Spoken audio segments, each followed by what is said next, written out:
All right, boom. We are back. It's the Thursday Night Fantasy Today show. Host Jumbo Sales. I got Jason to my left, Brian underneath me. It is the best show in town. It's week one. We got Thursday Night Football. Brian's defending champion Eagles, raising a banner. As Jason said, hopefully everyone's cheering for the Cowboys. What's cooking? Jason, we'll start with you. We'll go counterclockwise.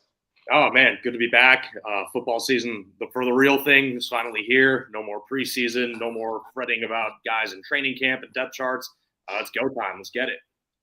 Okay, Brian, what's up? We dropped your model today. What, I don't know, just talk to me. It's just kind of my victory lap of a football season. Oh, God. My team went to the Super Bowl. I watched them win. It was a good all-around football year. So. What week was it when I was saying the Eagles were the best team in football and you kept saying no every week up until maybe they won? I was on it early. They won, so it's a good strategy that I took. Yeah, well planned. Yeah, it's called the don't stop not believing strategy. Billy's great at that. So, yeah, we got this podcast. We got our draft guide, Brian's projection model we launched for week one. Great to see, PPR, half PPR. What is it? We got rushing touches, potential like rushing touchdowns. Your targets. Yeah, I mean, we got everything. We got it can help you with props if you trust my numbers. When they get better as kind of the season goes on. Since last year as a baseline, it's just difficult to use. So by the middle to end of the season, we had some pretty good wins last season, and I kind of expect the same thing here. Okay, yeah. I mean, nothing was more fun than that Miami game when Tua was back, and you were like, the passing yard line is way out of whack, and I was like, okay, let's do it. And I think he had like 200 by halftime. It was the easiest cake bet ever. So I'm a big believer in the model. So Jason, you got some props for us. So we're going to talk Thursday Night Football. We'll each run a bunch of fantasy drafts together. We're going to talk those. We'll preview some week one. We'll play with some models with your model. Jason's going to give some prop bets. Anything else anyone wants to get off their chest? Okay, good energy, guys. Hey, we're all just getting, we're all working our way back in now, right? All right, let's start. We got week one, so we got Eagles Cowboys. I think just rolls in this game. Oh. I don't know if I froze or if that was John, but I think it was me. Can you hear me? Yeah, we can hear you now. Oh, okay. I think the video's not there. No, you're still here. But yeah, I mean, Jason, what do you think about the first game? I mean, obviously it was a very exciting matchup coming in. You can't really ask for more than one of the storied rivalries in the sport. Obviously, things have changed a lot in the last week due to a certain trade that significantly is going to have some fantasy impact tonight. Definitely going to have some. Yeah, it's going to be very interesting to see what goes on, not only between the Eagles coming out and celebrating the title and whatnot, but again, the Cowboys defense, which was, is very dependent on Micah Parsons. They were a bottom 5 defense in the league last year whenever he was not on the field. Yeah, there are a few things that I'm into for this game. And I think the big thing is, okay, if the Cowboys don't have a stud pass rusher, they're going to need to blitz more. Ooh. So if the Cowboys need to blitz more to get pressure, what goes great against blitzes? Screen passes. Oh. Who does Philly like to screen pass the ball to a lot? Dallas Goedert. Oh, wow. You're always on Dallas Goedert. So that's one guy who I'm very intrigued by this week, just as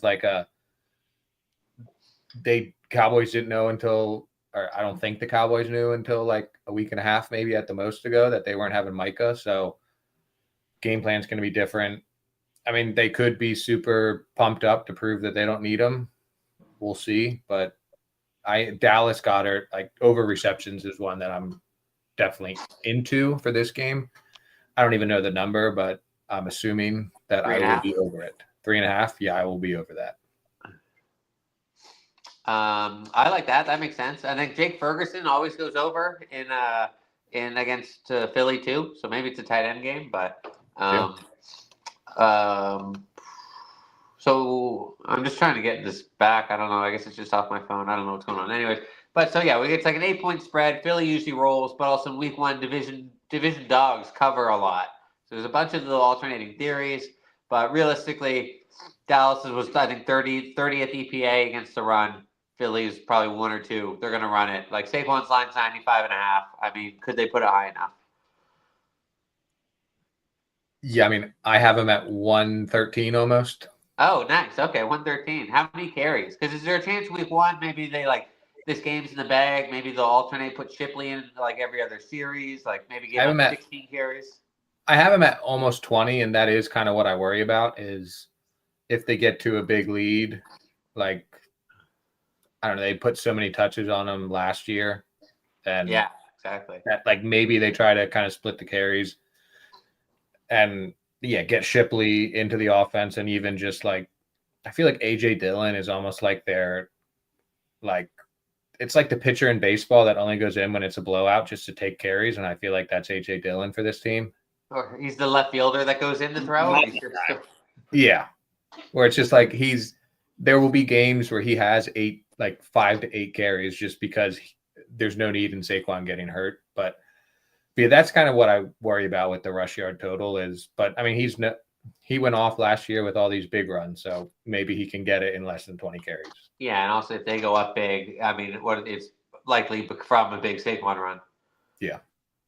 Okay, so I already bet Saquon rush yards, but so I guess a turnover, like a pick 6, that's kind of the worst case scenario. Like if Dallas throws, if they're giving Philly free points, and if it's 28, 10 at half,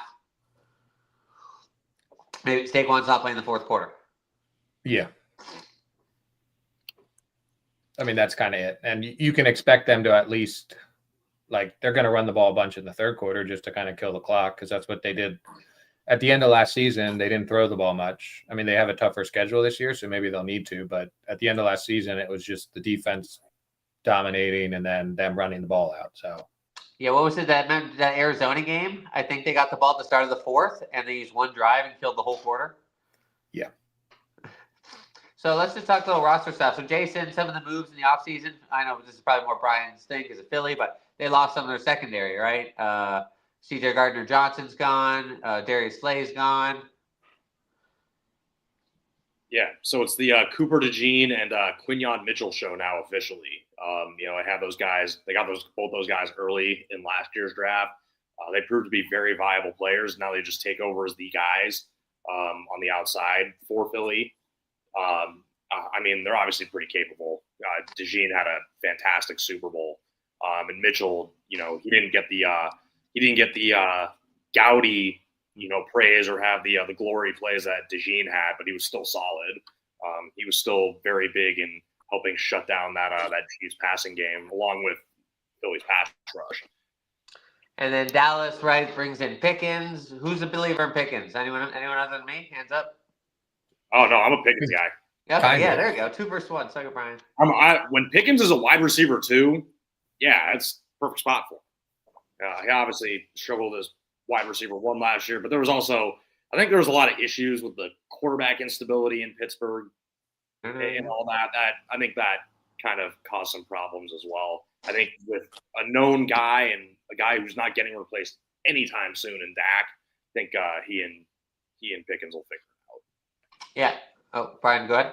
I was just going to say, I think this is kind of a prime team to repeat what the Bengals did last year. Just they trade away their best defensive player. They were pretty bad last year. Odds are it might be worse this year. So and Dak, if he's healthy, I think this offense could just put up a bunch of numbers and be around a 500 team and have a great offense and a terrible defense. And that's great for fantasy. And I think CD and Pickens can feast. So are you worried about this game at all? Like Schottenheimer's in, new coach, because Mike McCarthy was calling plays. He's probably a bottom 5 coach in my opinion. Right, we got Pickens. O-line should be a little better. Dak lost a lot of weight, best shape of his life. I think he's going to run more, whatever. Any fear in this game? Like, could Dak throw for 400 and 4 touchdowns? Where do you think Dallas shakes out? What's their final point total here? I mean, I'm going to stick kind of with the lines. I feel like it's going to be around like a 31-20 or 28-20 type of game. Okay, you don't think Philly can't be stopped and Dallas garbage time? Because they lost some in secondary. And we've seen secondary doesn't travel. Elite secondary rookie 1 year doesn't mean they're elite last year. Sauce Gardner was an amazing corners rookie. Last year, he was crap. So, like, we've seen it multiple times. So, like, Cooper Jean, if he takes a step back and they lost the guys, that secondary could be like Philly 2 seasons ago. Yeah, I just think it's underrated that I do think they got a little bit better in the pass rush. Because I almost think last season the Eagles had a great secondary that then helped the pass rush because they basically kept the ball in the QB's hands longer. And if the pass rush can step up a little bit, which I think they can, a bunch of them are young guys just getting better. I think that kind of balances things out. Okay. So what is your model? What do you have for Dak passing yards? Because I think the line's like 240, 245. I believe I have him under that. I'm pulling it up now. Yeah, I have him under 200, but again, I tried my best to kind of get last season's data out of it, but like last season is what's pushing a bunch of this stuff. So I'm at like 190. Okay, yeah. Well, Philly had the best second. They held 170, right? They had the best Yeah. passing yards again, so it's going to be skewed. So, Jason, what do you like tonight? I think you're just on the studs. Yeah. I was gonna say I have a couple props, but before I get into that, just want to Okay. one word on the Sauce wise real quick. I think a lot of the issues with the Jets defense and Sauce is that they had to just be on the field the whole time with an incompetent offense. With Philly, like their offense complements their defense very well. They're not on the field for insanely prolonged stretches, or they get off the field after a 15-play drive and have to go right back out after a 3-and-out. So I think it's a little different there. So for tonight, shout out my guy Dom. Let's stay on that though. No, let's dive into that. No, because that's a good point. But the offense wasn't that incompetent. They couldn't really run the ball, but like Rodgers still had a good passing season akin to what Josh Allen and kind of Pat Mahomes had. Right? It was just kind of a sloppy offense. Like Sauce wasn't good from the get, right? Like week 1, he got torched by like Juwan Jennings and against the Jets. The Niners. Yeah, sure. But, a lot of that, if you look at some of the issues of the Jets defense as a whole, as the season wore on, they were just on the field a lot. Like, it seemed like at least half a game they were on the field. And well, usually probably what the average is. But yeah, but it's just my point with Deluxe is that corner isn't as like linear as maybe quarterback, right? It's just if a couple of those Philly or one of those rookies takes a little bit of a step back, their secondary could be in more trouble than they thought, which is good for fantasy because then they'll be thrown more. Like where were you at, Brian? So AJ Brown on Philly. Like, did you draft AJ Brown? I know you love getting Hurts because you get those free touchdowns. You like getting Barkley because you're a homer. Yeah, AJ Brown's. I feel like he's priced very well. Like in drafts, I think he was like middle to late second round. I feel like he's priced very well, and I don't end up with him in many places unless like I just seek it out. Like I'm in so many leagues that sometimes I will just. I mean, it's nice being an Eagles fan, but like I'll just target my Eagles and say like, all right, at least I know I'm rooting for these people. But I think he's priced well, and in like my super competitive leagues, I don't really end up with him because I feel like other people I can get value on from where he's at. And I mean, he is the stud receiver there. I think he's a top 5 receiver in the NFL, and I don't really think it's questionable. I think he doesn't get all the opportunities that the others do because they have such a good running game and such good. That's true. I mean, look, we're not a little worried. I think he had his knee drained twice last year, which was really kind of kept under wraps. He's 28, 29. He had the hamstring all summer. There's, we just saw Amari Cooper, who 2 years ago was awesome.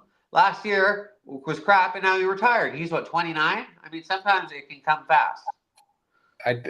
Pretty much every veteran on Philly had some type of thing that popped up in training camp. I think that was mostly just them being friendly to the vets and having to put something on the injury report. Oh, okay. We'll go that rose-colored glasses. I don't have a single Eagle on any of my fantasy teams. I've got a few. I've got Hurts on one team. I got Devontae on another. That was an auto-drafted team, unfortunately. Had a little conflict in the middle of my draft last Thursday and ended up with Devontae Smith earlier than I'd have liked. Not so bad. I mean, Devontae's a super high floor, right? He's going to get 900 yards minimum, maybe 1,100. If AJ misses a game or two, number one wide receiver. And if that secondary takes a step, like, I think a lot of people are predicting Philly's going to pass more. I think they said they want to pass more. They want to take some of they don't want Barkley having that usage again. So, Yeah. Okay, and then let's flip this with Dallas, and then we'll go to your prop bet. So Dallas, like, what do you with Dax? What do we do with Dak? Like, did you guys get him in any leagues? I took him. I think we had the draft. I got Dak, Lamb, and Pickens. I went super Dallas because I think Brian, like you said, they're going to be Cincy a year ago. Yeah. Yeah, I got him in one league, and Dallas is gonna have to throw the ball throw and score a lot of points to have hope winning. I look at this. I think Micah Parsons was double or triple teamed 1 out of every 3 snaps like a year or two ago. So now think about that. He's gone. You don't really have to double anybody in that front 7 for Dallas anymore. So that puts so much pressure on that secondary. And, Trayvon Diggs had that 1 year where he had all those crazy picks and pick sixes. It's not going to be that easy anymore. So teams are going to score on them, and Dallas is going to have to score on what feels like 75 to 80% of their possessions at minimum to win games. Yeah, but so, like, Brian, what do you got for Dak for the season? Like, for passing yards? Because, like, would you? I think a smart bet would be him to lead the league, or outline him over 5,000 yards. I'd even maybe him to break the record. Because if him, Lamb, and Pickens are healthy all season, I mean, he might average 300. I mean, you like pouring water on my crazy theories. Yeah, I can't bet on that, but I mean, there's a way to that. I just don't. I'm kind of cautiously optimistic about him from a fantasy standpoint. I haven't really paid for him in a bunch of leagues just because I either tended to kind of get one of the top 4 rushing QBs or just wait. Yeah. And he's kind of in that middle tier that I just normally don't end up with. I don't blame anyone, especially if you're stacking them. Like you said, with Pickens and Lamb, you can have a very high upside team. If he went over, like I won't blink twice if he's over 4,500. He just, to me, kind of tends to get injured a good amount. And I also, just as an Eagles fan, it's like, I don't trust the injury. And then it's also like, well, if I don't trust the injury, do I really want to root for him to be great anyways? Probably not. So, like, fantasy is supposed to be fun. So I don't really want to root for him. So I'm not. That's fair. So, Jason, something you said, one of our other pods really stuck with me. When the passing touchdowns are 6 points versus 4. Yeah. And then I had 2 high stakes leagues last night, and I checked the settings. Passing touchdowns are 6. So where would you take Dak if it's passing touchdowns are 6? Is he right there with Burrow? Does he become more valuable than the running quarterbacks because 3 touchdowns is 18 points?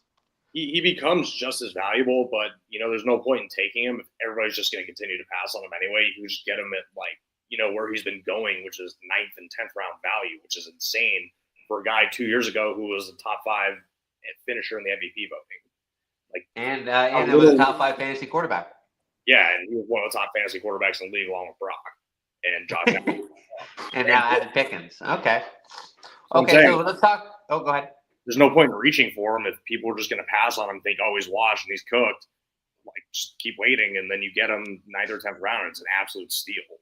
Yeah, Brian, where are you at that? The 4-point versus 6-point passing touch for a touchdown. It seems like it's a little minutia that gets lost in the translation, but like in a 6-point passing touchdown, would you rather have Dak or Hurts? Hurts. Okay. That's the wrong man. Well, it's not even that. It's like, okay, everybody's touchdowns go up. It's not like Jalen Hurts passing touchdowns don't go up by 2 points as well. Okay, and then you're forgetting the fact that how many touchdowns did he throw last year? 22? Was it less? 18? It was 31. No. But he also had 15 rushing touchdowns. So if you look at combined touchdowns, he still had more. But you're also forgetting the fact that rushing yards are 0.1 a yard instead of passing yards being 0.04. So that also raises your floor every time. No, for sure. But I just don't think it doesn't change my. The only thing it would change is I'd be a little bit more willing to spend up on a Dak or a Burrow than I would in a 4-point per touchdown. But it has never kind of changed how I draft, in my opinion. But because I still think the rushing quarterbacks have a higher floor.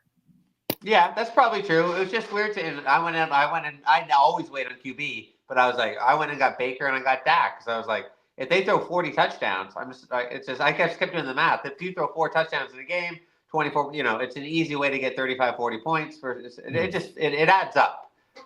It's just it's just something that just doesn't seem to be talked about very much. And I don't know how often leagues are 4-point versus 6. I think Yahoo is always 4, but then these high stake leagues are all 6. Now, standard format is 4. You have to actually like manually change it to 6 now. And it's an interesting debate. I'm in a couple leagues that are 6-point passing, and I'm in a couple leagues that are 4. So it does change, changes the thought process a little bit. Like, I haven't even seen rankings, right? So if Dak throws for 40 touchdowns and it's a 6-point touchdown, so we don't have to stick on this that long. I see Brian rolling his eyes at me. Would he be QB1? 40 touchdowns and 6 points? Does that make you the most valuable QB in the league? Are you betting he's better than Burrow? Because I wouldn't make that bet. No, but I'd say they're pretty close for regular season. Obviously, Burrow's better, but yeah. Okay, nobody really cares about this. We'll move on. Okay, Jason, prop bets. What do you got for me? All right, yeah. So shot my guy Dom for these two. This one, CeeDee Lamb over 6.5 receptions -115. These are, I believe, on DraftKings, and then Saquon. No, let's stay with that. No, let's dive in a bit. So, Brian, what do you got for receptions? And then, so Jason, you like 6.5 receptions versus I think his yards is 71.5. Yeah, I saw 71.5. I like the receptions at this point. I think he's going to get targeted at least 10 times, and I think he's going to have 7 to 8 catches at least. Okay, Brian, what do you like? I mean, the model has it lower, but again, we kind of went through that. Eagles defense was great last season. Dallas wasn't. So the model has him at 5.29 receptions and 7.5 targets. It's so tough because I think last year he had 28 yards or something, but then he averages historically, I think, like 85 to 90.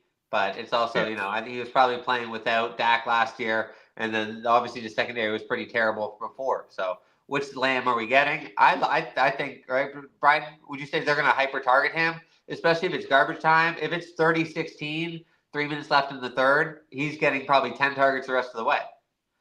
I mean, it depends who guards him. Like Quinyon, you're right. He wasn't as famed, but he was kind of your prototypical shutdown corner where it was quiet about him because no one went to him. And he would probably be the one guarding CeeDee. Cooper's more your nickel backer, guarding tight ends and kind of the playmaker type, almost in that Jalen Ramsey Rams role when he was great.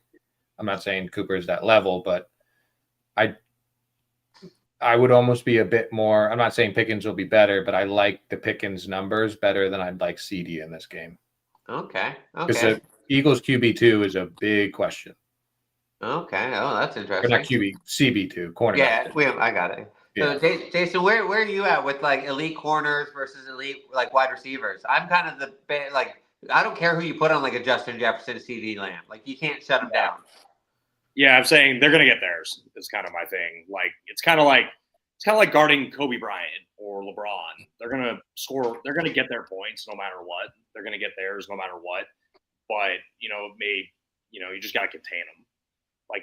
Barely ever do you see. Although every now and then there's certain corners who get the best of certain receivers. I mean, they hold them to 2 catches for 7 yards.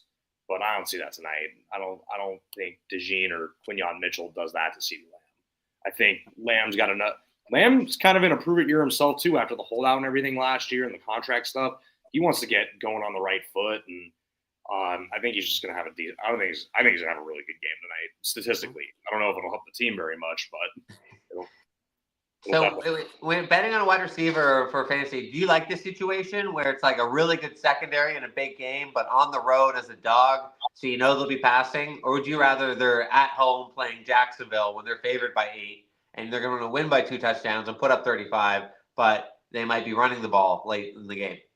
I'll take the latter because I know part of those 35 are probably going to go to that number 1 receiver. You don't see many games where a team puts up 35 points and their best player isn't doing anything.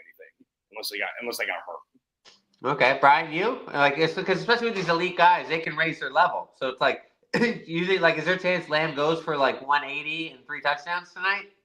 Because he's one of the best wide receivers in football.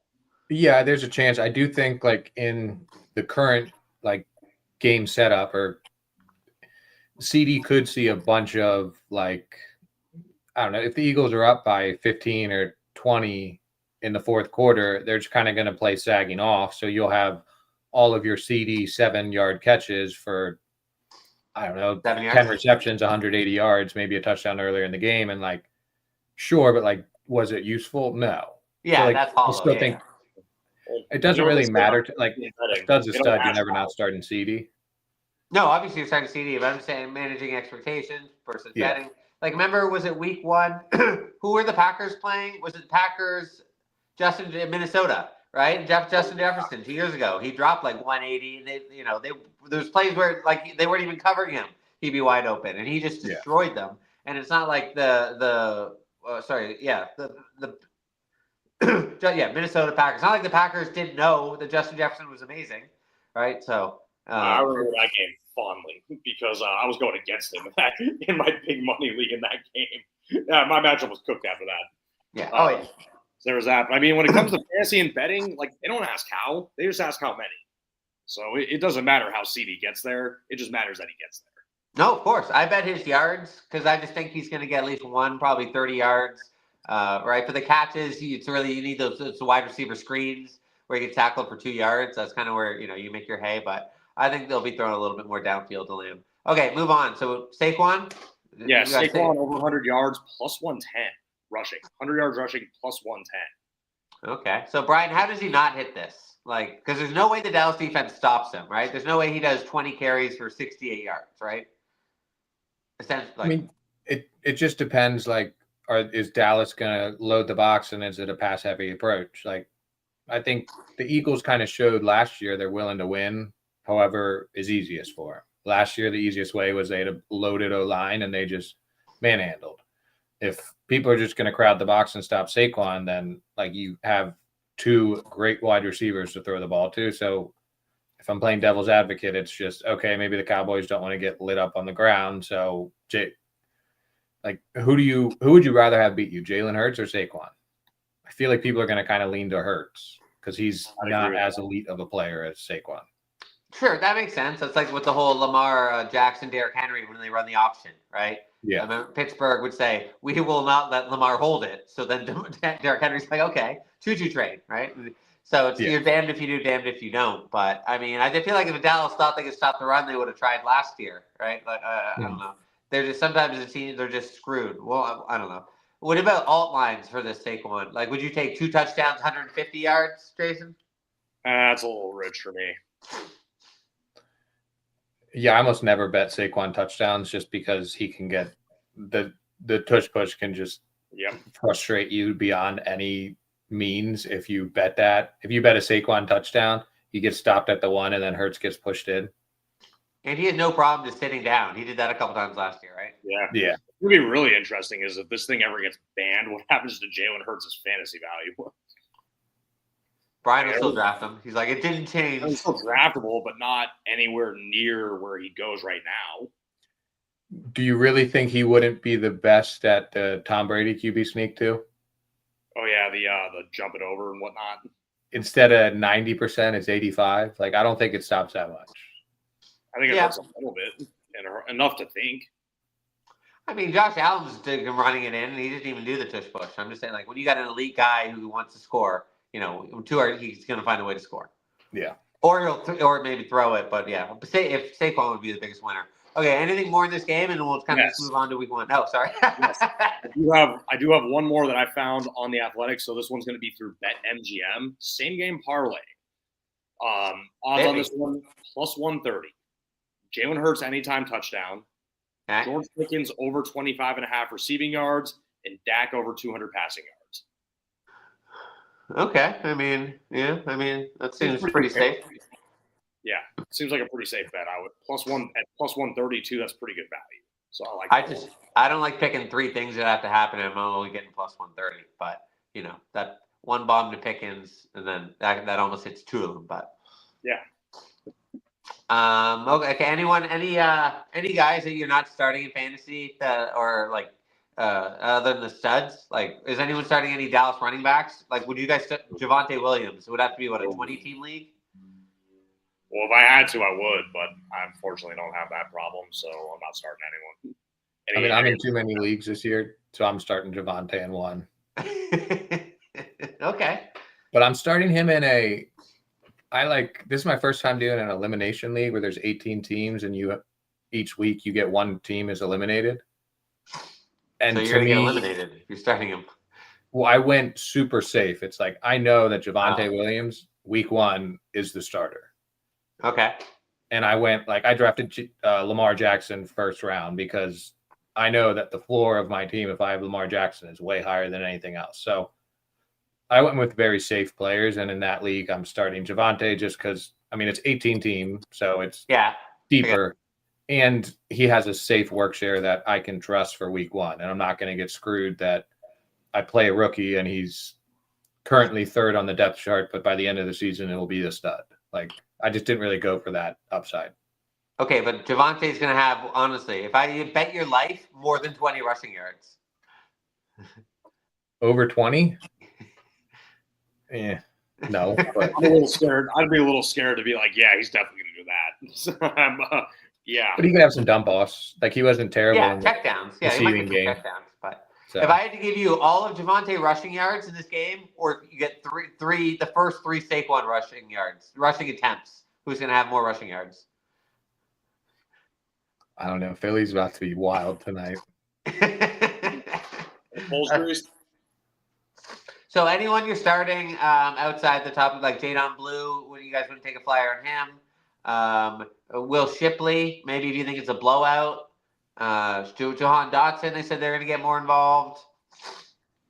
No, I mean, the only person who I mentioned previously wasn't drafted as a top 12 tight end, but I just think this game situation could end up in Goddard being a very startable asset for week 1. Okay. I think, he was top 10 in fantasy points per game last season. He just missed a bunch. And very matchup dependent, but it's a 2-tiered attack, right? Goddard, only there's a little meat on the bone. Okay, so let's move on. Let's talk about I'm in a fun pool where it's survivor pool. So you have 16 games and you rank them according to your confidence. No spread, just money line. So Jason, give me some of the games. What are you games this week you're the most sure of, and who do you think's winning? Okay, game I'm most sure of, the Arizona Cardinals over the New Orleans Saints. That is the game I am most sure of. I think the Cardinals are going to smash them. Brian, are you going to back Kyler on the road? Like, I want to because the New Orleans Saints just does not look good, but I don't know, something about the Superdome in New Orleans. Like, I feel like they do have a good home crowd there. And, like, Kyler can make you look real bad whenever you bet on him. But if I'm doing a survivor pool where I only get one, like if I only get one pick in the season, like if I can only use a team once, I'm definitely going Arizona because, like, when else do I trust that I could use them? So I love that pick for that type of league, but I mean, it's Kyler. I think week 1 in New Orleans, crazy stuff happens. Remember, we had the Fitzmagic game, we had the Washington, then we had the Robert Griffin game. Like, I don't think you can trust anything that's going to happen there, and I'm not trusting Kyler Murray. Saints are healthy. Kamara could have a big game. Olave's healthy. Like, they have weapons, but they're probably the worst team in the league. But it's week 1 at home. I just don't trust Spencer Rattler. Yeah. Okay. What other game, Jason? Give me 2 more. Ooh, I mean, there's some very, like, on paper competitive matchups this weekend. I guess the one I gotta say I'm heavy confident in, and I gotta say the Commanders over the Giants at this point. I think the Giants are actually going to be much improved this year. Their defensive line on paper is arguably the best in football, but it may take a few games for them to really gel and get going. And I think, the Commanders with most continuity and, a lot of guys coming back, I feel like they're going to win this game, fairly handily, like at least somewhat comfortably. Okay. Brian, you know a lot about the NFC East. Have the Commanders ever covered a big spread in a non-Jane Daniels year? I mean, they're a completely different franchise with Jaden Daniels. it does scare me just because Washington doesn't have the best O-line, and like that D-line is scary. And I've heard nothing but great things about Abdul Carter. And then you have the best interior defensive lineman, Dexter Lawrence. Like, maybe it's not Dexter Lawrence. I could be wrong. No, it is. It is. Yeah. I get him and Leonard Williams, I think, mixed up all the time. But yeah, like they're loaded there. So that does scare me. I wouldn't say I'm the most confident. I mean, I'm pretty darn confident about tonight's game if I'm like betting on a game week 1. But I mean, the odds kind of show that too. Trying to think what else. Yeah, I put this game 16. It's my most confident. I put Eagles for sure. But I just the giant Neighbors terrifies me. He could easily go 2 touchdowns, 150. Commanders don't really have a secondary. Bill, they had a weird offseason. They just signed McLaurin. Who their RB1 is Austin Eckler. I mean, it's a little scary. I think the Giants are really frisky. Got Debo too. Yeah. Okay. Sure. Any Jason, one more game. I don't have any other games this week. I'm very heavy on. Like, I'm so fringy with a lot of these other games. Like, if you really look at them, like, there are a lot of them are kind of actually, no, that's not true. I'll take the Broncos over the Titans. Right? That one seemed right. Week 1 rookies are always terrible. Denver at home, top defense. That one kind of, But we've seen Cam Newton. I think his first 2 games, he threw for over 400 yards as a rookie, right? Like, guys can come out of the woodwork and light him up. But I really like Cam Ward, though. Really like Cam Ward. Okay. Brian, what about you? What games, if you had, 3 confidence, 3 games that you just money line, other than Philly tonight? I mean, Green Bay looks good. An underdog, like if I'm trying to pick an underdog, technically Carolina's an underdog against Jacksonville, which both those teams are just so questionable that it's like, if I kind of like the plus money there. If Jacksonville was the underdog, I'd probably like them over Carolina. It's just like, I don't see there being that much of a difference. So I just like the plus money in that. I will say this. Carolina was covered darlings at the end of last season. They covered 4 or 5 straight games at the end of the year, including against some, worthy opponent. They covered against the Chiefs and the Eagles. Should have beat Philly. Yeah. Yeah, they could have beaten Philly. They didn't. And they could have beaten the Chiefs as well. I'm excited to see Bryce Young in year 3 here. I'm actually on the Panthers in that game myself. Covering as an underdog, covering as a favorite are 2 different ballparks, though. Sure, but this is only 3 points. So, like, this is a borderline money line bet here. Yeah, another underdog that I like is Miami over Indianapolis. Again, kind of 2 pretty ugly teams. Miami tends to start pretty well, mostly probably because that's actually when Tua's playing. But I just think there's a bunch of stuff out there about, they're so terrible. Mike McDaniel sucks. It's like, if they have any signs of life, it's going to be week 1 when it's nice and warm and they can use their speed all over the place. And I just feel like them it's only 1.5 underdogs, but you get plus money most likely. So I would take it. I think Indy's like 0-5 in week 1, the last 5 years too. They haven't won a week 1 in forever. Yeah. So, okay, let's talk about that game for a bit. So we got Indy. I'm actually a big Indy guy because I think Daniel Dimes is actually going to be pretty confident. I like Tyler Warren. Jason, me and you love Josh Downs. Right, Michael Pittman's healthy. A.D. Mitchell had a great summer. All right, Alec Pierce, I think, led the league in yards per catch, and they still got Jonathan Taylor. I mean, that offense could be all he has to do is drive the car, right? It's not like Formula One. Just keep it on the highway. And don't forget, Indy also has one of the best protectors in all of football in Quentin Nelson, which helps immensely. Danny Dimes did not have anyone like that in his previous 2 stops. Didn't have anyone like that in New York. Didn't really get the chance in Minnesota, to be fair. So, but yeah, when he was with the Giants, like, he was dealing with turnstiles. He's got Quentin Nelson, which should help him immensely and help him get more comfortable quick. So yeah. I think it's kind of like a poor man's Saquon, right? Saquon went from the Giants to Philly. Danny Dimes going from the Giants to Indy. It's just like, quick, get the ball out, run it, option. He's just got a lot of supporting parts to help boost him up. I don't think he's really that good, but for fantasy, I mean, I'd be shocked if he's not a top 10 quarterback in week 1. Boom. That's an impressive take. I am not willing to bet that on Danny Dimes. Well, that's probably smart money. Okay, Brian. So model. Let's bring up your model here. Let's talk. So what are the three biggest games? Point spread. Like what are the games you want to get all your guys in? That's always my favorite.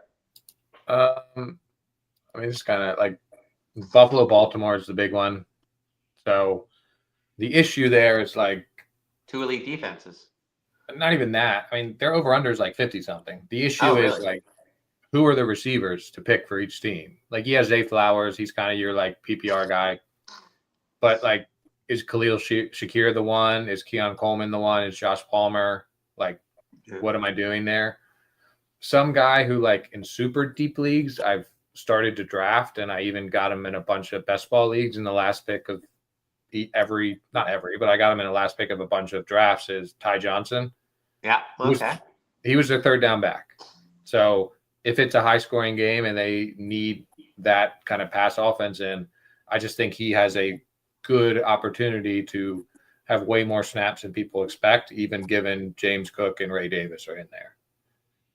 Okay. That's not bad. So what are we like, Jason? What do you rank the wide receivers in this game, Buffalo, Baltimore, for fantasy viability? Who are you starting versus sitting? Number one for me is Flowers. He's the clear bona fide number one wide outside guy on either team. We don't know how healthy Khalil Shakir's ankle is. We don't know, what's gonna be made of Keon Coleman in year two for Baltimore. So I would go Zay Flowers as number one. I would actually, this is a tough call. I would, presuming Shakir plays, I would go Shakir number two after that. And then from there, Rashad Bateman, number three. Okay. Keon Coleman 4, or are you a Josh Palmer guy? Keon Coleman 4. Okay. So, Brian, what do we do with the model? Because that Ravens, right, they were one of the worst secondaries in the league for the first half and then became one of the best. So, is it just taking the full season into weight? Like, what's Josh Allen's passing stats? Because they were super run heavy and he didn't even pass that much last year. So, is he at like 180 yards? No, I mean he's 225. It's a pretty high over under. So when you are projected for higher points, you're projected for more yards. So it's just weird because Baltimore's D so good. Like, are you starting James Cook in this game? What are you doing? Because Baltimore had one of the best rush defenses in the league, if not the best. Yeah, but James Cook has Josh Allen that is also a threat in running. So when you have two people to account for, it's a little more difficult than just having a running back to account for. So I would still start him. I think he's just like, to me, other than QBs, he's the second best option in this game for fantasy behind Derrick Henry. Oh, okay. Well, all right, Jason, let's play start. Who would you, James Cook? Would you play James Cook over Chuba Hubbard? Yes. This week? Yeah. You would? Really? Versus Jacksonville gave up the second most points to running backs. Brian, would you? Probably I think that's crazy to me. I'm so mad. I won't start a running back versus Baltimore or Philly. Well, I think the time to get Baltimore is early in the season before they really round into form. So I actually think this is actually the perfect time to start James Cook. They usually start a little slow defensively, so I think this is actually Cook in there. Okay, it's a good point. All right, Brian, anything else from this game? This is the marquee game that jumps out at you. Like, what's Josh Allen versus Lamar? What do we got there for fantasy points? I think I saw it in the model, but yeah, I mean, I have Lamar's number one player of the week. Like, he will be most weeks. He's a fantasy cheat code. Good, because I have a lot of Lamar stock this year. Yeah, I don't know why people were drafting Josh Allen above him in some leagues. I would never do that. In any league format. My last draft, I got Lamar at the end of the third round. The 12th pick of the third round, I was like, what?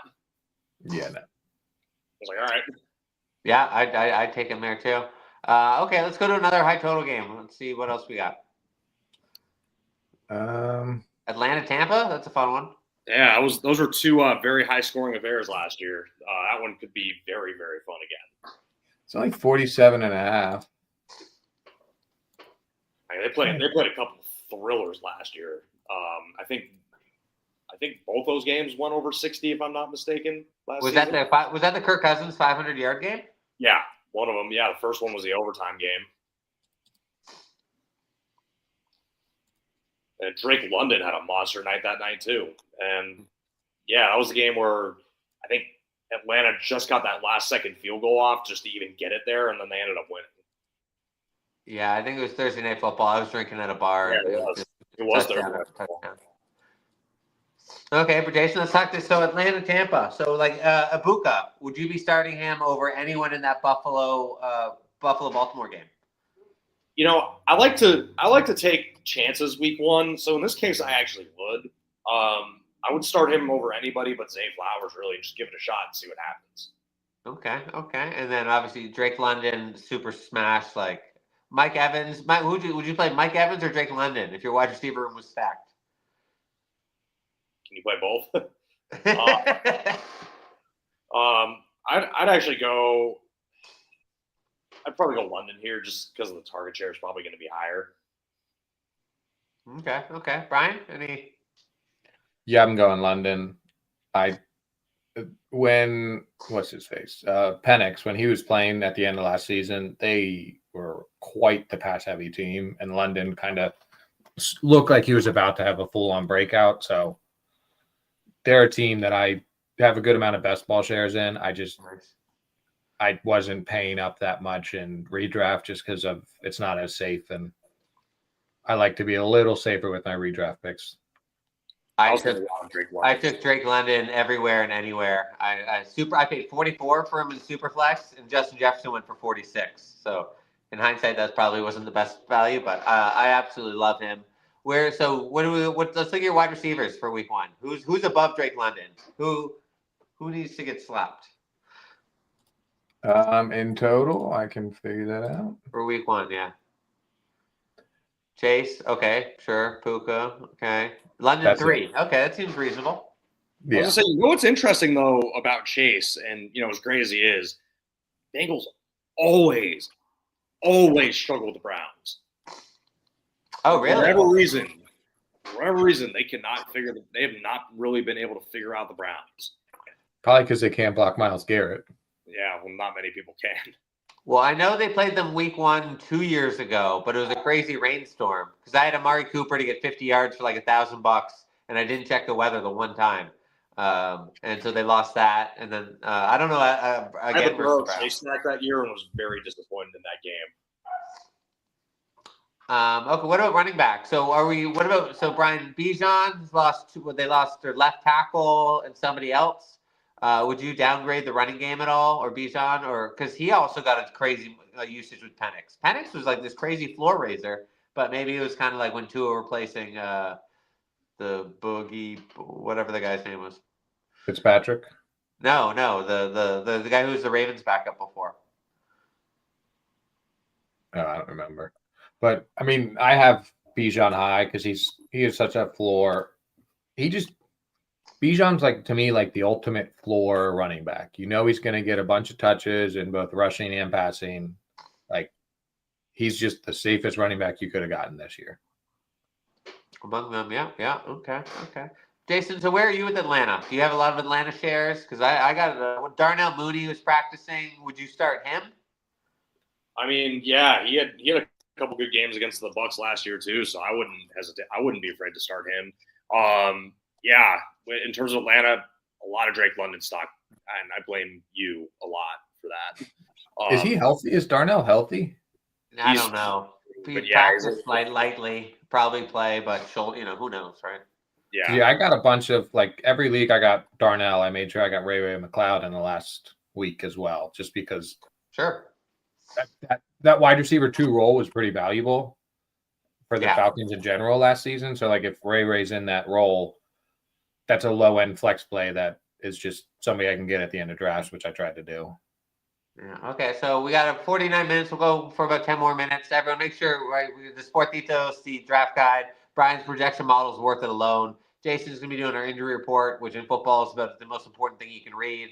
We got rankings for positional rankings. I'll be doing my weekly review. I'm also writing previews for every primetime game.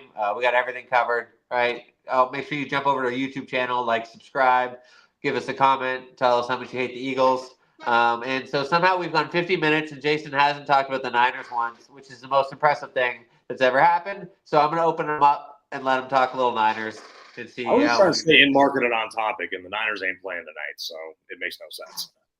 You've pivoted to the Niners in March when they haven't played for weeks. And Hey, I'm turning over a new leaf over here. let's talk. growth. They're playing Seattle, right? I think Seattle. Not who's favored? Yeah, it's in Seattle. Who's favored? I think Niners are favored by 2.5. They're favored by 2.5 right now, which I honestly like.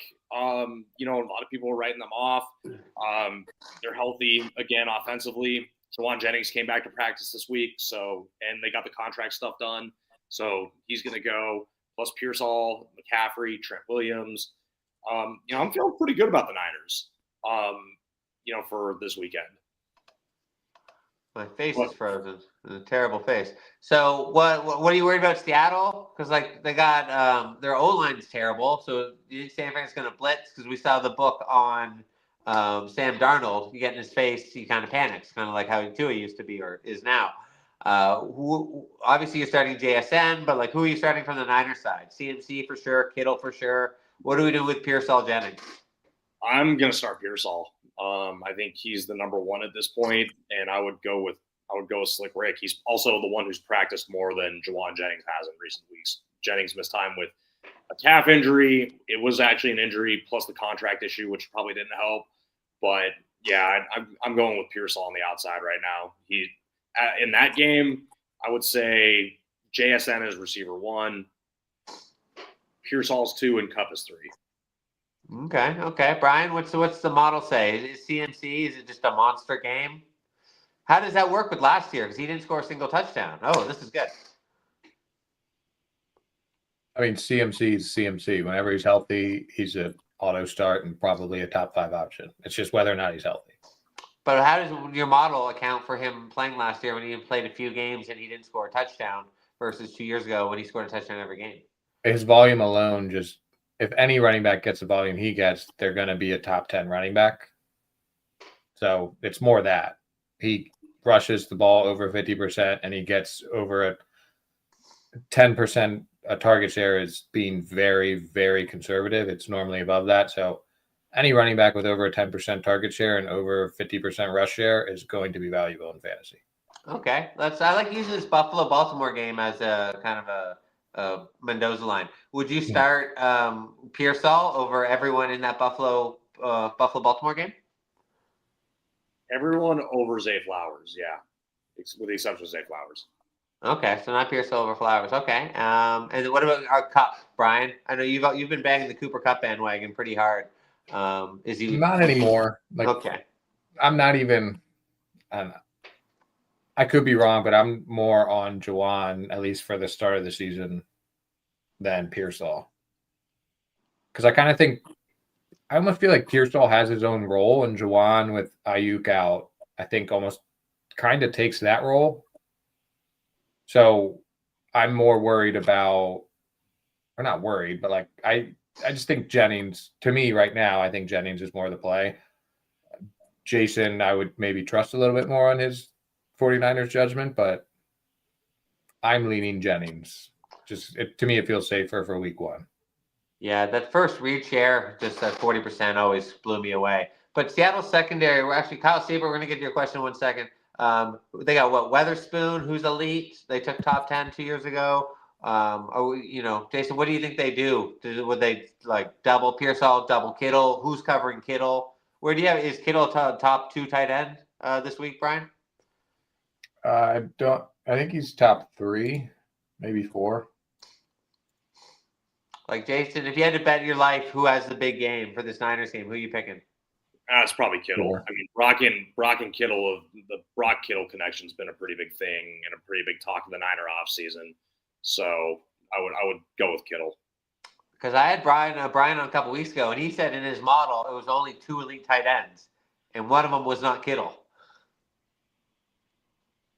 No, hey, it's fair. I'm guessing you're going Bowers and Hockenson. McBride. Yeah, all right. I mean, hey, it's not unfair. It's definitely not unfair, but I know Brock and Kittle have a good thing going. So, and Kittle, he's had some decent games in Seattle too. So, I'm pretty confident in George Kittle. The one thing John did leave out was that I said Kittle was like his own tier right below him, but Oh yeah. See? Facts, stories. Well, Trying- but I think Kittle was tight end one. Trying to rage bait me, John? he is. He's trying to get us to fight. No, never. Okay, You so know, Kyle Siebert audio, Never start two. This is Khalil Shakir, Keon Coleman, Jacoby Myers, Ollie Gordon. He's got Josh Allen. Okay, so we're probably going to take one for the stack, Jason. What two are you taking? Yeah, I'm actually taking both for the stack because I don't know about Jacoby Myers anymore that he wants to trade, and we haven't seen Ollie Gordon's role yet. So I'm actually going with the two Bills guys. Wow. Okay, Brian. I think Christian Gonzalez, because they're playing the Pats, the Raiders. I think he might be out. If he's out or in, would that change your mind at all to put Jacoby Myers in? Well, the Raiders are going to pass the ball to. Other than Like, Bowers. Brock Bowers can't. He's not realistically going to have a 50% target share. Bet. So I'd probably go Shakir and Myers. Okay. I think if you're maybe projected to lose, maybe go the Coleman Shakir route. Just because Coleman, I feel like maybe has the highest upside, but he's touchdown dependent. What do you think? Where do you put your kind of money over this Baltimore defense? Because I talked about like they can't run at Baltimore, so I guess they're going to have to throw. But I mean, I don't think they give up big plays with Kyle Hamilton back playing safety. It's Coleman is real big play dependent, right? So would it matter if it's PPR, half PPR? Like PPR, maybe you're going Myers and Shakir for sure. Half PPR, maybe you put Coleman or like standard. Yeah, I think PPR, I'm definitely leaning the Myers Shakir. Half PPR, I would be more likely to go the Coleman route. Either way, I think I'd still prefer Myers Shakir, just because, like Bills still have an elite offense. They're like elite offense, elite defense. It balances out. I think both are going to play. It'll be an average game. Okay, and then the stack, because Jason said he wants to just go super stack. Because I guess Jason, so what are you thinking? Like, because if Coleman breaks out, you get 2 touchdowns, then you get really 4 touchdowns. It's more that I don't trust Myers and I don't trust Ollie Gordon yet. We don't know the defined role of Ollie Gordon, and as long as Achane's healthy, you got to assume he's still going to get a lion's share of the work, like 85 to 90% of it. So yeah, that's more what it is than anything. Okay. Do you have Ollie Gordon shares? Do you consider him, because you're such a big college guy? Is he like a super elite rookie running back stash for you? Yeah, definitely a stash. And trust me, I tried, but I got every damn time.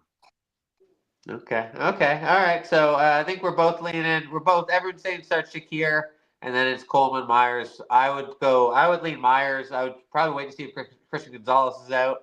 But I do like Coleman, but I'm a little scared of that Baltimore defense. But if you can't run on them, you got to throw on them.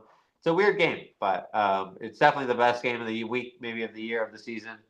It says Myers projected for 15 points. It seems a little high. Well, Pat's secondary was pretty bad last year, so we'll see. I think Brian's got a good point. Target share alone, right? Jacoby's got to be at what, 20 to 22%? Something like that. But, yeah, like I'm pretty sure I put him down a little bit just in my projections because he's kind of like up in the air. But I mean, I still have Amari Cooper in here, which I have to remove. But like Trey Tucker's your wide receiver too. Yeah. I know there's a bunch on Thornton. Jack Beck, though, will emerge eventually. I'm really excited about him. That's a deep stasher later, but I like that. Jack Scares me because he was the higher drafted receiver, and Thornton just was very clearly the better receiver and like number 2 or 3 on the depth chart already. Maybe that's more to be said about Thornton than Besh, but we'll see. Okay. So we're just going to another minute or two. So Brian, let's just play around with the model. Anything that jumped out at you, maybe versus what you maybe thought and versus what the stats said? Anything you just want to showcase? Something, I don't know. Just walk me through it. The one thing that I was a bit confused about was it had Mahomes at QB3.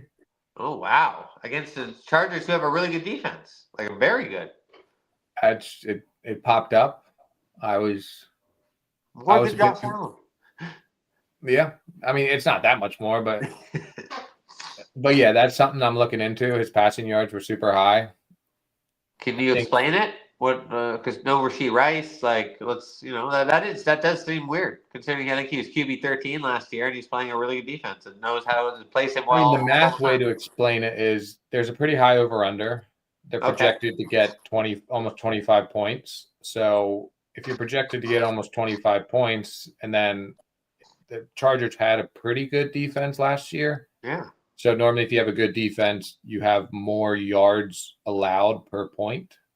Okay. Because it's like a bend, don't break if you think about it. So you bending for more points. But that's kind of the only way to put it together. And that, like, to me makes sense, but it's just something that stuck out that I wasn't expecting. So it's something I'm going to keep an eye on just to see. Again, it's week 1 for the model too. So I'm going to keep an eye on it. And if I'm completely wrong, then I'm completely wrong and we adjust next week. But that is something that was spit out that surprised me that I'm definitely taking a look into. Okay, let's stick with QBs because people seem to have the biggest problem. Like, who do you start in that, like, Caleb Williams to Justin Field, or to like Penix here. Like, you got Jared Goff way down there. I think he's QB6 last year. That seems weird. They're playing Green Bay, aren't they? Yeah. Yep. On the road. They're underdogs. I mean, a lot of it is based on, like, if your team is projected to win, they have normally higher projected points. So that's just going to result in your QB being a better option for fantasy.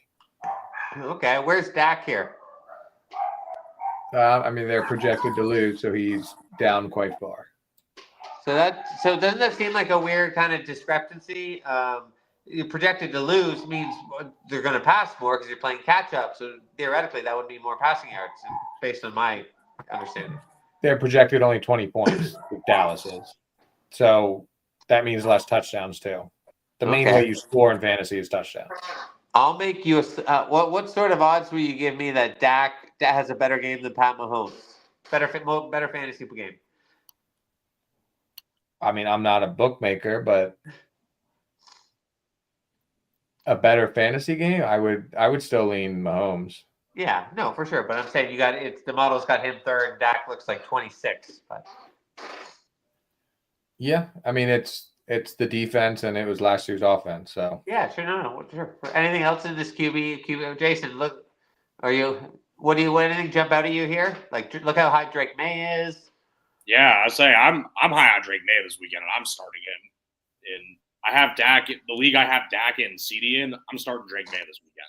Ooh, I like it. Spicy. Okay. I said I like it spicy in week 1. I'm going to tinker with some stuff and see what happens. What are you, Brian? Would you start Drake May over Mahomes? No. Okay. I mean, I think other people that kind of stick out a little is like Bo Nix. To me, like, Bo Nix last year was like that QB that's always going to finish between 8 and 12 each week. And then at the end of the season, he's going to be like a QB6 just because he was consistently an above average starter, but like, he's not going to win me weeks. And that's just kind of exactly where he ended up this week. It's just like a middle tier QB that's just going to always be middle tier and not really have the ups and downs. Okay. Anyone here who matchup based you think maybe is getting like underrated? Like, for me, Trevor Lawrence, just because they're playing Carolina and Carolina loves to give up 40 points. It was something that kind of stuck out at me. I would probably play him over. I don't know, Caleb. I mean those guys are all pretty good. For 2 QB leagues, if you're like super desperate, I don't think Joe Flacco is a bad idea because they're playing Cincy. Ooh, that's bad. That's perfect. Yeah, Flacco. But I mean, that's kind of the main one that sticks out. I'm super low on Aaron Rodgers, but their offense sucked last year, so there's that. I mean, Rattler, I feel like I don't think he's going to be terrible, but he's just not going to be a season-long starter. Like, they're going to go back and forth there. Yeah, probably. I'm kind of a Rattler guy. Okay, we're going to wrap up. We've been going an hour. This is week 1. This is great. Everyone's kind of running out of steam. Looks like Jason's on his phone. It's all right. Any last words, last props? Jason, what are you hoping to expect tonight? What are you excited about? Just a lot of offense, hopefully. Okay, close game. Who are you cheering for? Do you have the Niners factor into it all? You want Philly? No, not at all. I kind of hope the Cowboys lose though, just so we can laugh at old Jera later on. Okay, final score. Give me a final score. I know Brian mentioned this one earlier, but I kind of like it. 31-20 Eagles. 31-20. Okay, Brian. I had a random. I actually made this bet, but it was Eagles money line. Jalen Hurts 1 passing touchdown, and Jalen Hurts over 190 passing yards was plus 102. Okay. So like that's a very low passing yard line, just 1 passing touchdown, and Eagles win. Like that feels pretty good for getting plus money. So I don't I like it. that one. I don't really love it. I mean, how many passing yards did he average? What's his line on the night? It's probably about 200. It's about 200. I think it's like 220. Okay. All my bets are. I did a Saquon rushing yards. I did Dak passing yards, Dak 1.5 touchdowns, and CeeDee Lamb receiving yards. Big parlay. I did one fun parlay that was like every rushing quarterback to score this week. I think it was like Okay. Lamar, Josh Allen, Hurts, Kyler, and Jaden Daniels, and it was like plus 2,500. Yeah, that's the most fun bet I've ever heard. Okay, well played. Okay, that's going to do it for us. Thanks, everyone. Same time, same place, same bat channel next week. And then we got our Sunday morning pod. Also join on that. And I go, how about them Cowboys? Go Birds. Okay. Go anything to embarrass Jera.